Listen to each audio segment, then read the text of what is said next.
আসসালামু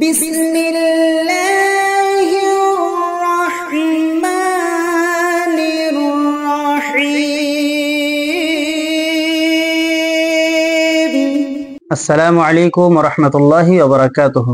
হামিদুহু ওয়া নুসাল্লি আলা রাসূলিহিল কারীম, আম্মা বা'দ। সমস্ত রকমের প্রশংসা সেই মহান আল্লাহ তাবারাক ওয়া তাআলার জন্য, যে আল্লাহ রাব্বুল আলামিন আমাদেরকে প্রত্যেক দিন না হলেও কম বেশি প্রায় সুন্দরভাবে কোরআন ও সহিহ সুন্নাহর আলোচনা করার এবং সেই মোতাবেক আমল করার তৌফিক দিচ্ছেন বা দিয়েছেন। এজন্য আমরা সকলেই বলি আলহামদুলিল্লাহ। অতঃপর দরুদ ও সালাম বর্ষিত হোক নবী মুহাম্মদুর রাসূলুল্লাহ সাল্লাল্লাহু আলাইহি ওয়াসাল্লামের উপর। আল্লাহুম্মা আমিন, আল্লাহুম্মা সাল্লি আলাইহি, আল্লাহুম্মা বারিক আলাইহি। সম্মানিত প্রিয় দর্শক, আজকে আমি আপনাদের সম্মুখে এমন একটি বিষয় নিয়ে আলোচনা করতে চাই যে বিষয়টি আমাদের এখানে মানে আপসের মধ্যে আমল করলেও বিষয়টি সুন্নতি তরিকায় নয়, বরং বিদআতি তরিকায় সেটা আমল করা হয়ে থাকে। তো আমরা এই জিনিসটা, আমাদের সামাজিক এই প্রথাটাকে কোনটা সহি এবং কোনটা সুন্নতি তরিকায় আছে সেটা আমরা জানবো। সর্বপ্রথম আমরা জানি যে আল্লাহ তাবারাক ওয়া তাআলা যখন থেকে জীবন সৃষ্টি করেছেন, ঠিক তার পিছনে আমাদের জন্য সৃষ্টি করেছেন মৃত্যুকে, অর্থাৎ মরণকে।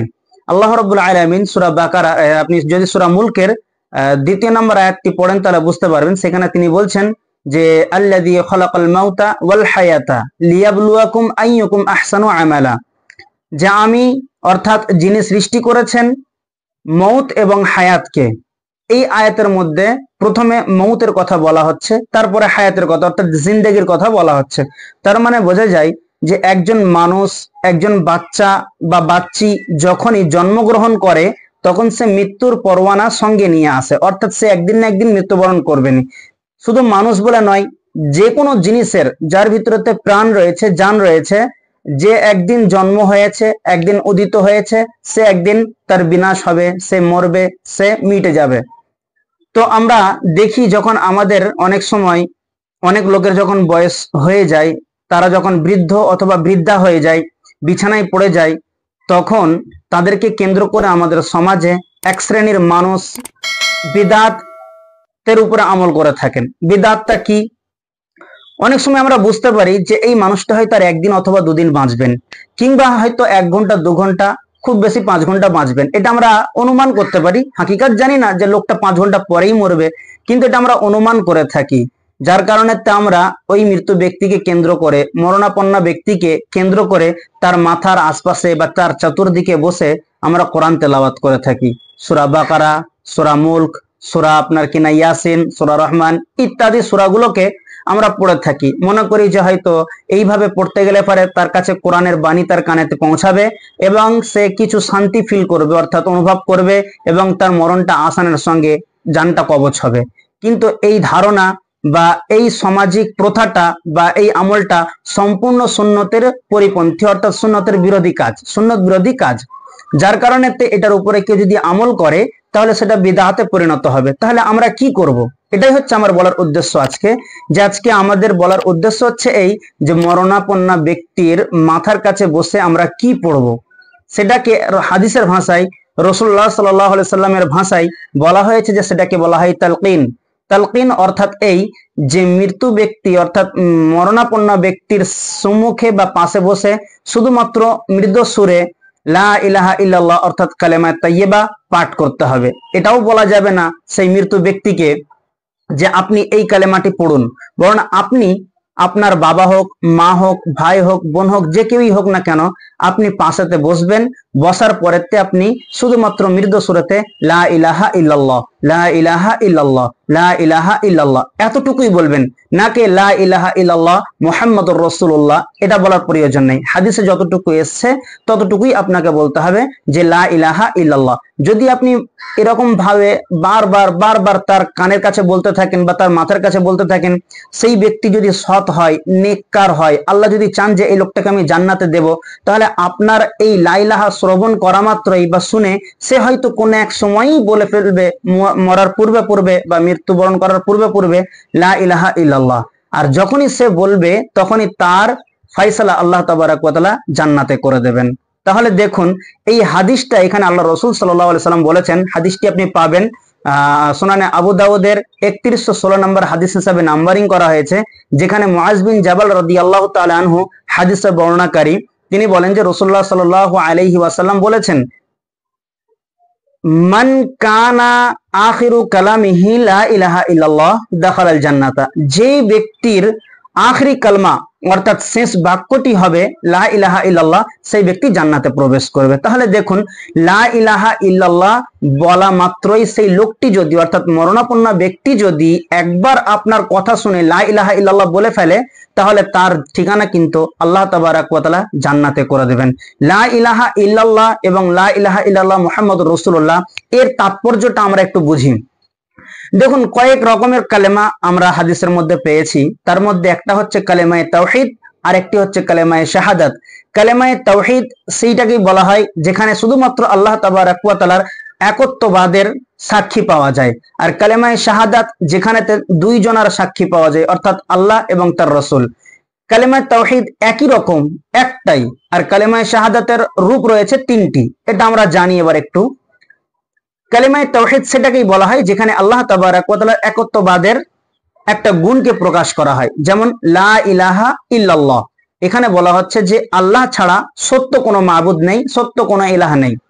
আবার আমরা এর তরজমা এইভাবে করি যে লা ইলাহা ইল্লাল্লাহ, আল্লাহ ছাড়া কোনো মাবুদ নেই, নয়, এমনটা নয়, বরং আমাদেরকে করতে হবে এর তরজমা আল্লাহ ছাড়া সত্য কোনো ইলাহ নেই বা সত্য কোনো মাবুদ নেই, সত্য কোনো ইবাদতের যোগ্য নেই, সত্যটাকে লাগাতে হবে, তাহলেই এর অর্থটা পরিপূর্ণ হবে। তাহলে লা ইলাহা ইল্লাল্লাহ এটা হচ্ছে কালেমায়ে তাওহীদ, তাওহীদের স্বীকৃতি দেওয়া যে আল্লাহ ছাড়া সত্য কোনো মাবুদ, সত্য কোনো ইলাহ, সত্য কোনো পরওয়ারদিগার, সত্য কোনো রব নেই। কালেমায়ে শাহাদাতের তিনটি রূপ বলেছিলাম, তার মধ্যে একটি হলো এই যে লা ইলাহা ইল্লাল্লাহ মুহাম্মাদুর রাসূলুল্লাহ, আরেকটি হচ্ছে যে লা ইলাহা ইল্লাল্লাহ আশহাদু আল্লা ইলাহা ইল্লাল্লাহ ওয়া আশহাদু আন্না মুহাম্মাদান আবদুহু ওয়া রাসূলুহু, আরেকটি হচ্ছে যে আশহাদু আল্লা ইলাহা ইল্লাল্লাহু ওয়াহদাহু লা শারীকা লাহু ওয়া আশহাদু আন্না মুহাম্মাদান আবদুহু ওয়া রাসূলুহু। এর মানেগুলো কি একটু আমরা লক্ষ্য করি, দেখি। প্রথম নাম্বার, লা ইলাহা ইল্লাল্লাহ মুহাম্মাদুর রাসূলুল্লাহ, আল্লাহ ছাড়া সত্য কোনো মাবুদ নেই, একজনের সাক্ষী হয়ে গেল।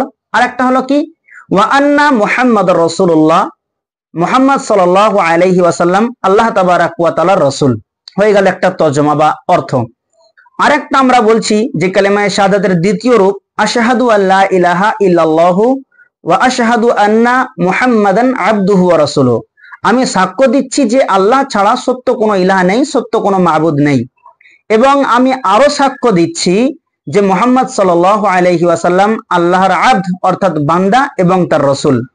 তিন নম্বর রূপ কালেমায়ে শাহাদাতের আশহাদু আল্লা ইলাহা ইল্লাল্লাহু ওয়াহদাহু লা শারীকা লাহু ওয়া আশহাদু আন্না মুহাম্মাদান আবদুহু ওয়া রাসূলুহু, আমি সাক্ষ্য দিচ্ছি আশহাদু আল্লা ইলাহা ইল্লাল্লাহু ওয়াহদাহু লা শারীকা লাহু, আমি সাক্ষ্য দিচ্ছি যে আল্লাহ তাবারাক ওয়া তাআলা ছাড়া সত্য কোনো ইলাহ নেই, ওয়াহদাহু তিনি একক, তিনি একজনই, লা শারীকা লাহু তার কোনো অংশীদার নেই, ওয়া আশহাদু আন্না মুহাম্মাদান আবদুহু ওয়া রাসূলুহু, এবং আমি আরো সাক্ষ্য দিচ্ছি যে মুহাম্মদ সাল্লাল্লাহু আলাইহি ওয়াসাল্লাম তার প্রেরিত দূত অর্থাৎ বান্দা এবং তার রাসূল।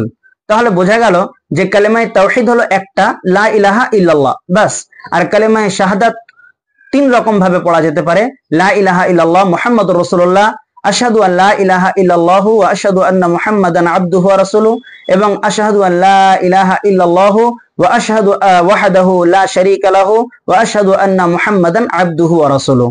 তো আপনি যেটা পড়বেন মরণাপন্ন ব্যক্তির মাথার কাছে বসে অথবা পাশে বসে, সেটা হচ্ছে কালেমায়ে তাওহীদ, কালেমায়ে শাহাদাত নয়।